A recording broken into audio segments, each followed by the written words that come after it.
Hey everybody, how's it going? Back in the basement again, and today we're going to be working with a little bit of leather. Y'all stay tuned. Alright, so today we're going to make ourselves a simple little key fob that I don't have a template for. But, as you can see, we've used this before for templates. Just a regular old cracker box. So, we can measure this out and see exactly what we want to do here.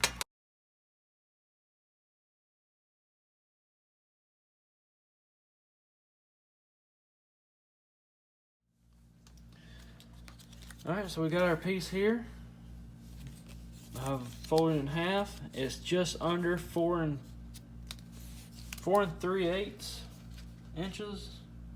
Yes, right there at it long. So I'm gonna have it rounded up here in the top section, so it'd be nice and curved. And then for our key ring that'll go in it, it'll also fit nicely with that.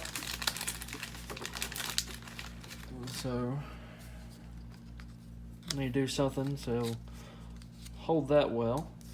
And then I may also put a rivet in there, but I do plan on doing just stitching around the outside there. So whether or not I put a rivet in it, I'm not sure just yet, but we'll find out when we get there. What I'm going to do now is go ahead and notch this. I'm going to do it circular. I think it just looks better than having when you come up here, it's just going to be an angle. I think it'll look better with a couple of radiuses in it. So I'm going to use this nickel. I only got one, I ain't got another one to rub against it. Use that, set up here, have it all at that radius there. I believe that'd be a good little radius. I don't know. I might use a quarter, being as it's such a large piece. I think a quarter would be fine. I don't have any nice circular gauges or whatnot. Got them, but what good is that when it's below the part? So we'll get to it.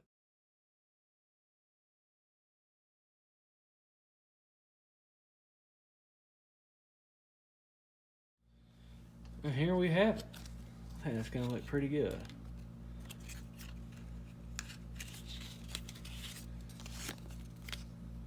Look at that. And wow, that turned out a lot better than I thought. Sure enough. There we go. Alright, now time to just get this on leather.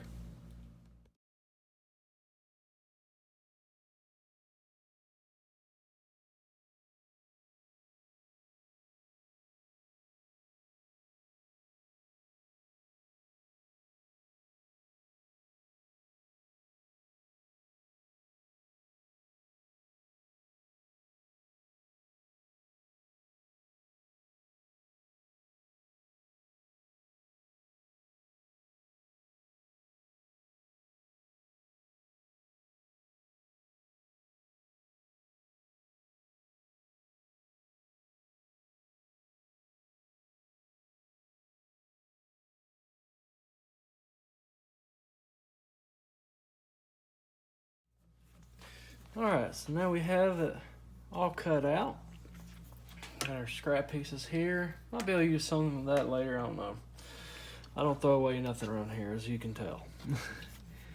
Yeah. Do another fit with our key ring here. Of course, final product, it will not be that easy. We have to, I already have it sewn together before that final bit. Just want to see what it looks like. Oh yeah, that's gonna be nice. It's gonna be very large, actually.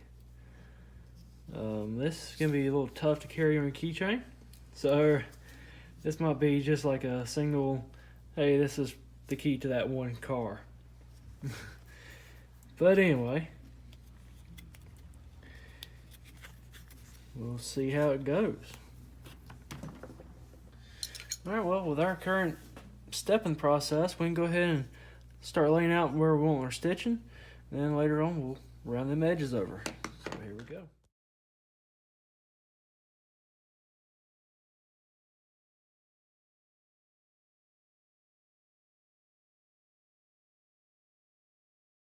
Alright, now that we've got it, well, the edge is kind of cleaned up. Gonna wait later and burnish it real nicely. But now that we've got it all done, our stitching line's set. Gonna lay it down. We're gonna go ahead and paint it now, and then we'll put the laser to it later. And for this project, the color that we'll be using, EcoFlow Cocoa Color Red. So I'll use this foam sponge brush. I like these pretty well. You can just buy them at any regular Dollar General or wherever you want to buy them from. They work just as fine. And so we'll go ahead and paint this right quick.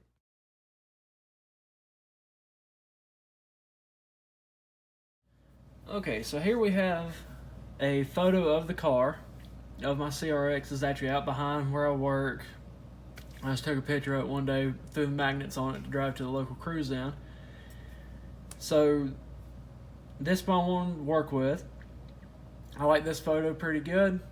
I may do a little bit of lighting, a little bit of editing with it. And this program that I'm using right here is paint.net. It's an older free source software. I found it on the internet one day. I downloaded it, and I've been using paint.net for probably 10 years or more. And it was one of the first things I got to put on my laptop when I got it.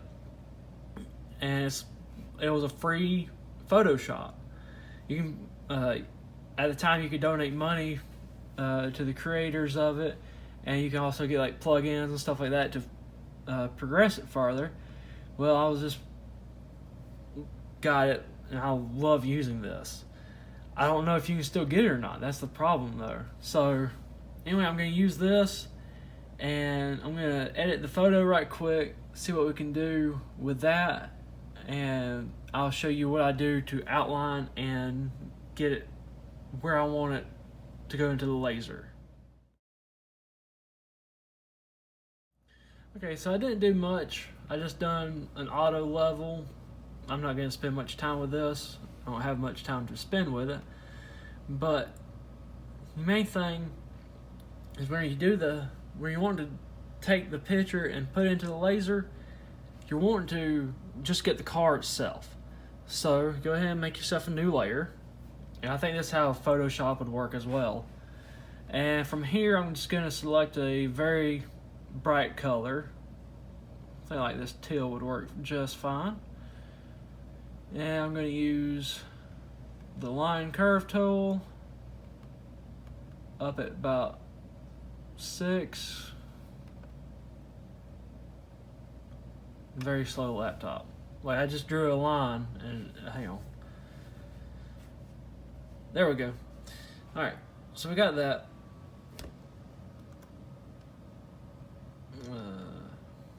Undo that. And what we're going to do is just zoom in on the car, pick you a starting point, and outline it. So there we go. We'll do that right quick.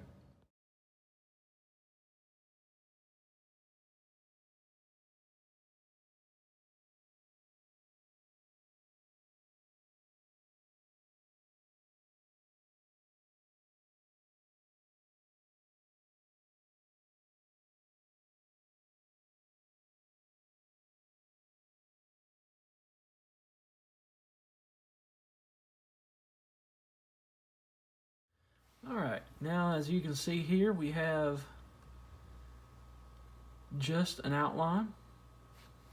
There it is, just the car, the outline with it, and there's just the outline itself. You don't have to worry about keeping every line directly in with each other like that one there's got a little tail, but it's how I had to make that one line conform to the back side of the car just right. So we have that. Well, now we still have our layer 2 selected. We use the magic wand tool when it loads. The new super laptop. Alright, it's loaded. Now we'll just click inside that box.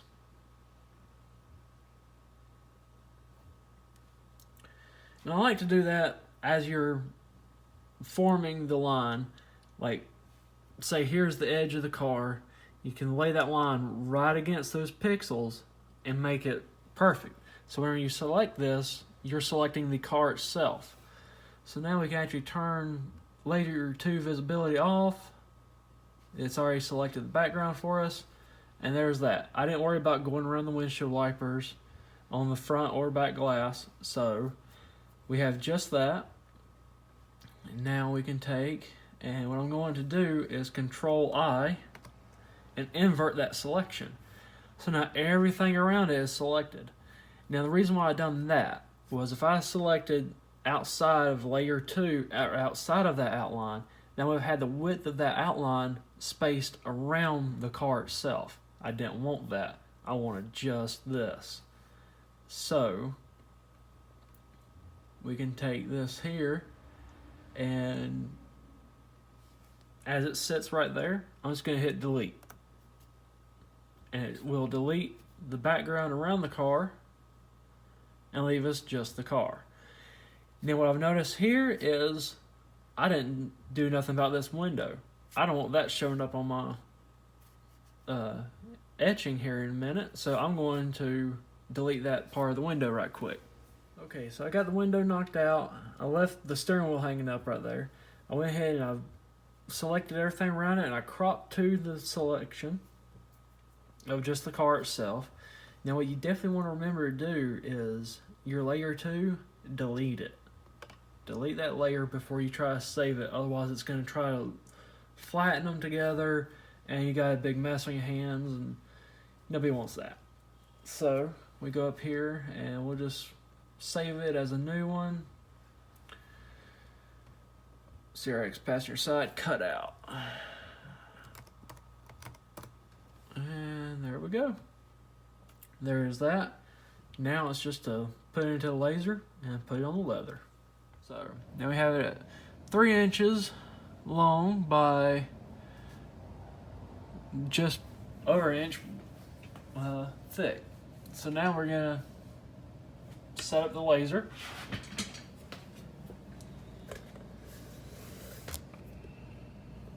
And here we have it just positioned, sitting on some scrap leather. I always keep some of that around off of larger pieces that I'm cutting. And what we'll do now is we'll just hook power up to it.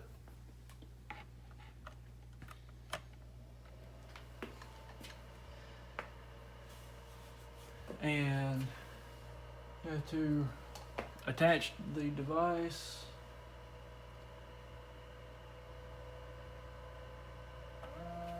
And what it's doing right now is it's tracking across so we can align the piece to be burned properly.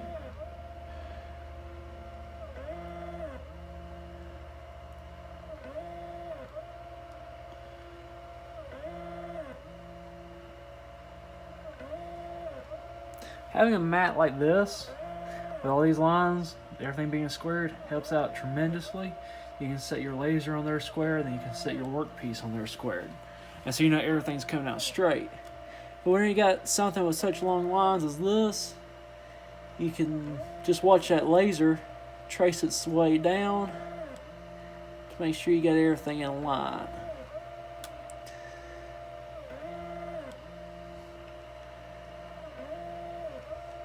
Little fine adjustments. And I believe we're ready to burn right there. Alright. Starting it up. Here we go.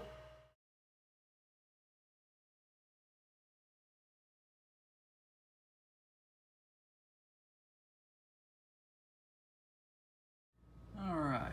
So it took 23 minutes and 30 seconds to finish it. And here's the first look of it. Let me get y'all secured back. I'm gonna uncover it. Oh my. Well, it got a little light on it. Oh, let me get it where you can see it. I think overall it looks pretty cool. Let's get underneath the lighting so we all see it better here.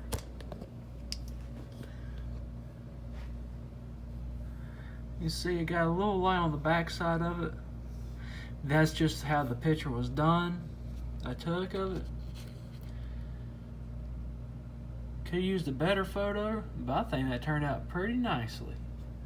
So, now it's just, what we're gonna do over here? We'll see. Alright, so we've got the second side all finished up. Go ahead and disconnect our power. And now, time for the reveal. Oh yeah. I'm liking that.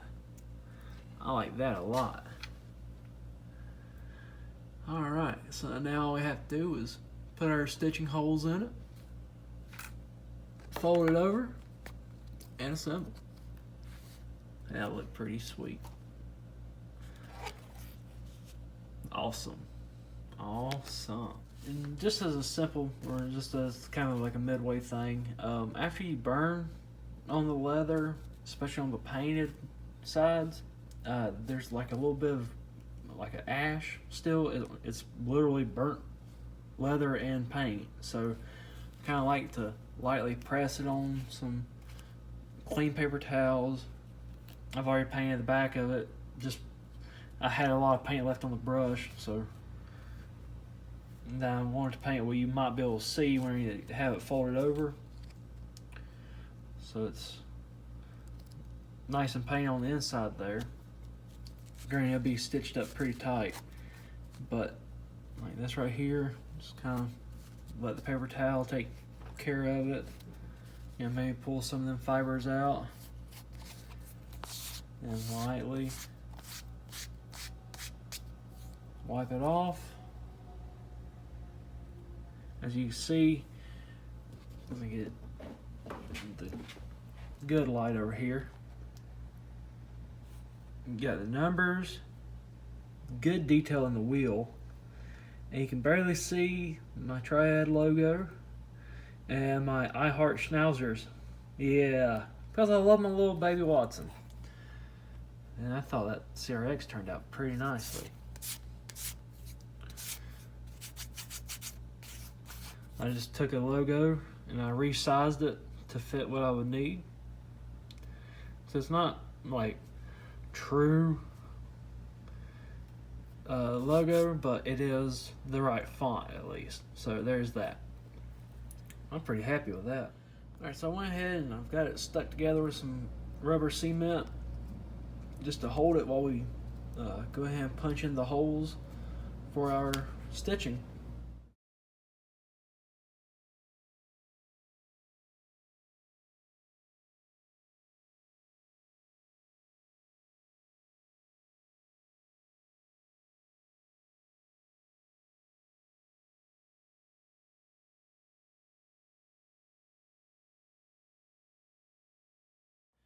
So now that we've got all of our stitching holes made, time to go ahead and I'm going to do a little bit of touch up on the paint a little bit.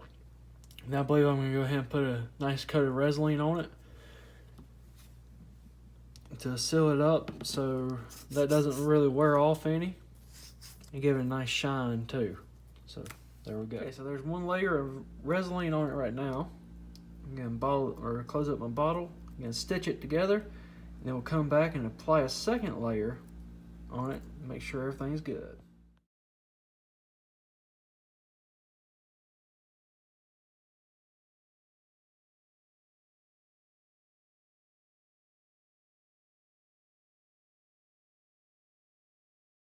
Alright, so done, all finished up with the stitching. Here we are, wiping off the last of the final coat of Resin. Yes, I did put some on the threads. Thought it looked pretty cool.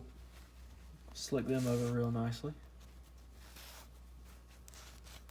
Oh my. And these are clean socks. And there we have it. The stitching got a little bit butchered. It was a bad experience with these earlier, but it's like I will continue on and see what comes. So that's gonna look pretty good hanging from the CRX.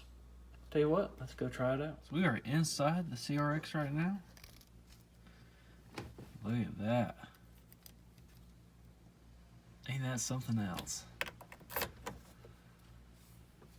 Yeah, that's a big tag. Definitely novelty size. I would put remove before flight on it.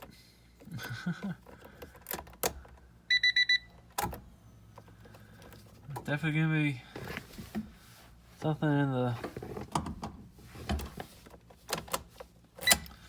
You're not gonna lose it. That is for sure.